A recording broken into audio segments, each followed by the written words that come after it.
শেষ ওভারে জয়ের জন্য রংপুর রাইডার্সের প্রয়োজন ছিল ২৬ রান। কাইল ম্যাটসের করা ২০তম ওভারে ৩০ রান তুলে নিয়ে রংপুরকে অবিশ্বাস্য জয় এনে দিয়েছেন দলটির অধিনায়ক নুরুল হাসান সোহান।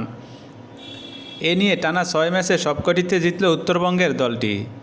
বৃহস্পতিবার ৯ জানুয়ারি টসে জিতে বরিশালকে ব্যাটিংয়ে পাঠায় রংপুর রাইডার্সের অধিনায়ক সোহান। ব্যাট করতে নেমে দলকে ভালো শুরু এনে দেন তামিম ও নাজমুল হোসেন শান্ত। ৩০ বলে ৪১ ও তামিম ৩৪ বলে ৪০ রান করে আউট হন। এরপর কাইল ম্যাটসের জড়ো 50-তে নির্ধারিত ২০ ওভারে ৫ উইকেট হারিয়ে ১৯৭ রান সংগ্রহ করে বরিশাল। মায়ার্স ২৯ বলে ৬১ রানে অপরাজিত থাকেন। রংপুরের পক্ষে কামরুল ইসলাম রাব্বি নেন ২টি উইকেট।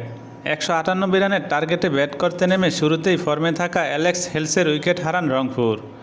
মাত্র ১ রান করে ফিরে যান এই ইংলিশ ব্যাটার। এরপর সাইফ হাসান ও তৌফিক খান মিলে শুরুর ধাক্কা সামাল দেন।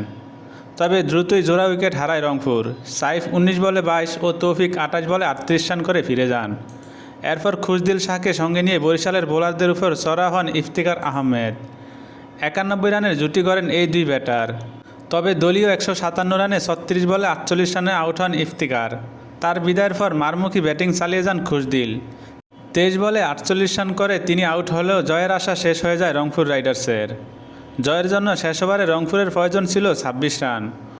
ওভারের প্রথম বলেই ছক্কা মেরে জয়ের স্বপ্নে জিইয়ে রাখেন সোহান।